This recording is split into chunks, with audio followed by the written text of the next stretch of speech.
But of course, the meaning can be derived from the feeling, from the experience. So that's it. We can point back to meaning, but not primarily, but as a second, kind of secondary, as an outcropping of the feeling.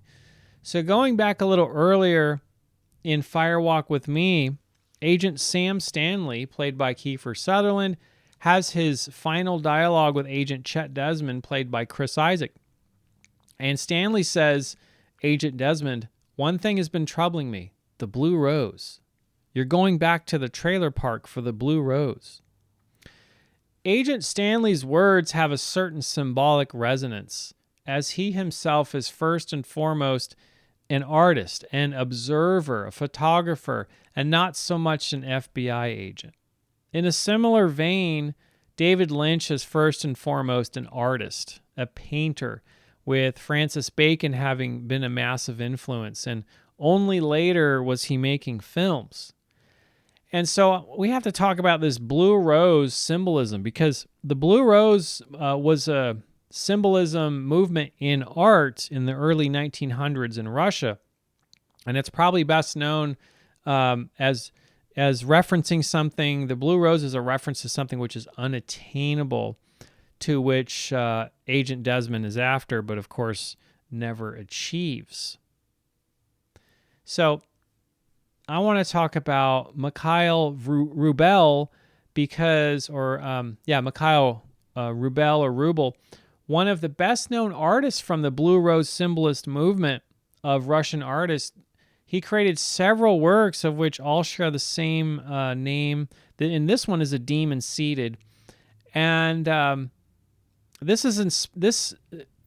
inspired a lot of different artists. And this masterpiece here,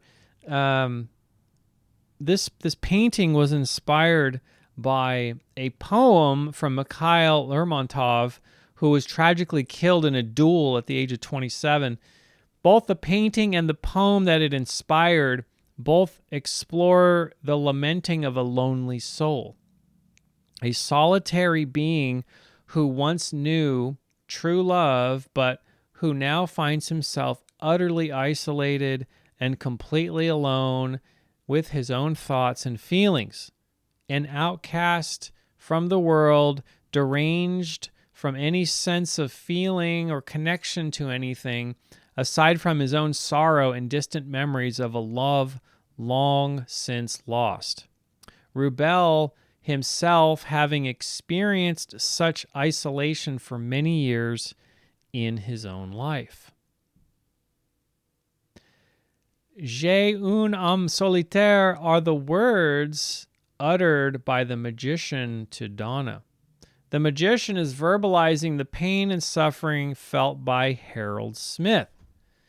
And it is Harold Smith who seems to have been inspired by Mikhail Rubel's painting, A Demon Seated. Harold's isolation, his love for Laura Palmer, and the visuals presented in this scene are what give me such a strong impression of this inspiration.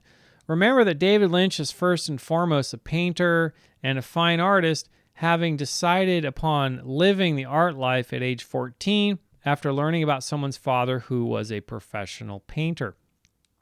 In an interview, Lynch says that a moment that he understood that the art life was possible to live as an adult, a bomb went off in his head, and that he realized he didn't have to stop drawing when he became an adult. That was quite a revelation for him. So to those who are familiar with Lynch's work as an artist, it really shouldn't be any surprise at all that certain elements of his films and TV shows are very much inspired by the fine arts, especially when it comes to Firewalk with Me, since we know that this was pretty much all David Lynch as opposed to the television show. And so, first and foremost, to me at least, it seems that the reference to the Blue Rose is simultaneously an homage to the great artists of the Russian symbolist movement, especially Mikhail Rubel. Even the likes of Pablo Picasso having been heavily influenced by Rubel's work, even calling that man a genius. Now, Lynch has succeeded in creating a meta meme of sorts in the Twin Peaks fandom world with this blue rose motif. So my hope is that if you're watching this, that you will very soon visit your nearest art gallery, the nearest museum, where you can hopefully see some of these great works for yourself. Depending on where you live, of course, you may have to travel a certain distance.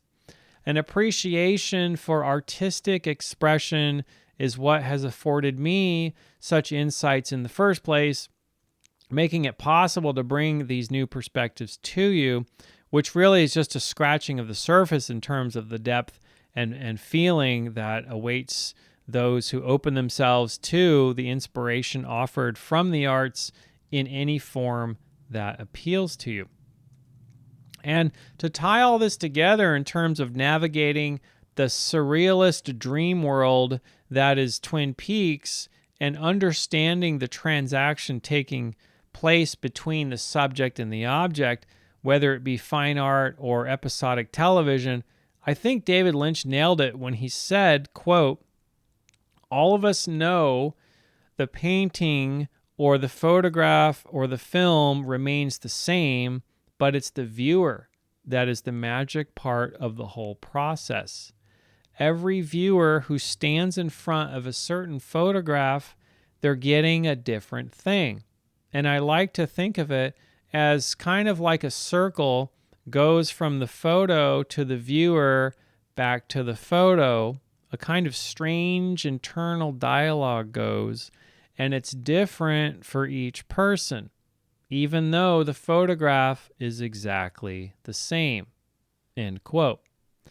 He goes on to say that certain things light the heart and mind simultaneously. Exactly what does that and why is entirely subjective and mysterious, just like the idea of the blue rose, which is an expression of a certain idea, but an idea which its source or reason for being cannot be clearly identified.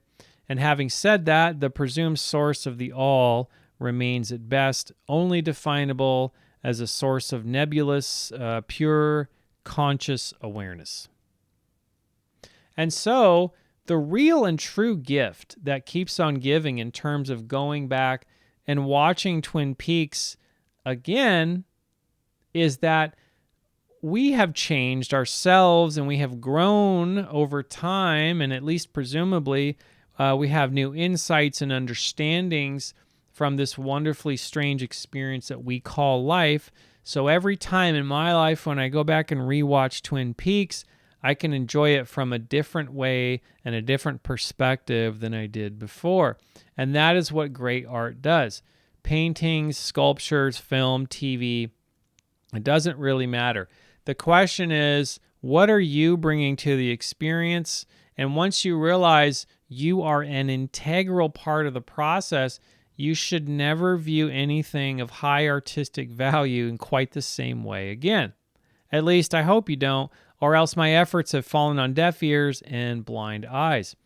I suspect there is a lot more to be said about the Twin Peaks universe, but I will have to leave it for another video series. I do plan on exploring the character archetypes of Twin Peaks in great detail as well. And for now, as far as this video is concerned, I'll have to wrap it up. So the main takeaway from all this, if I were to summarize the overall message that I get from Twin Peaks in terms of considering the hero of the story, at least it would be this.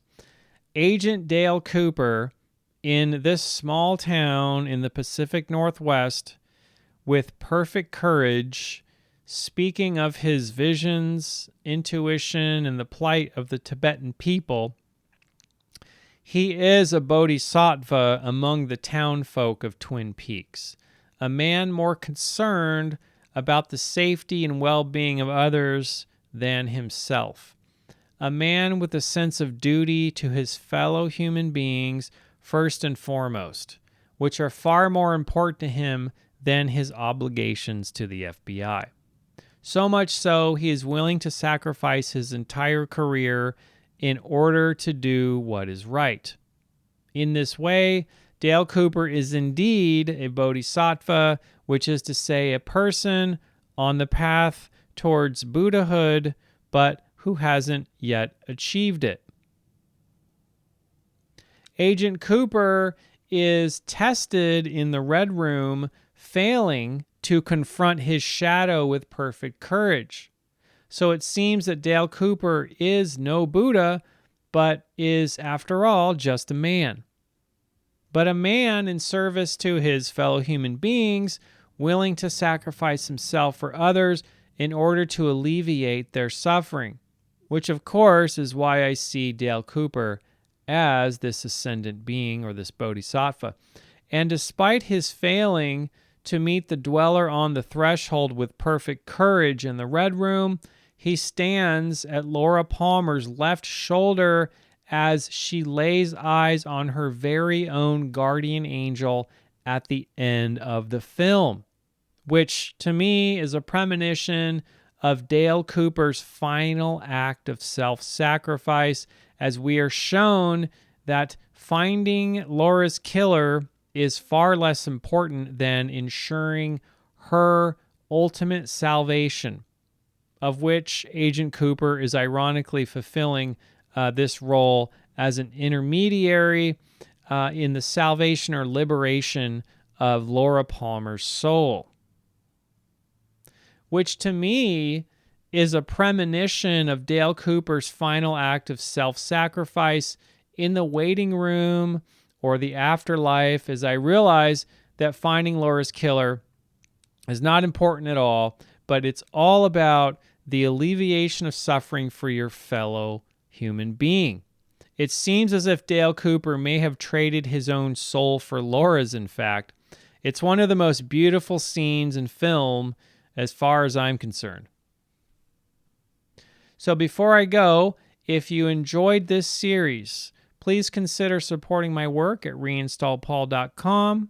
For less than 10 cents a day, you can access a lot of my free content, which appears nowhere else on the internet, including my book, How to Understand the Occult, which is a great starting point and a way to see the hidden elements of the seemingly ordinary world and to further your understanding of anything you wish to learn about. Also, don't forget to like and subscribe. Please follow me on Odyssey as well, as I plan on offering some exclusive stuff there. Thank you so much for watching, and I'll see you guys on the next one.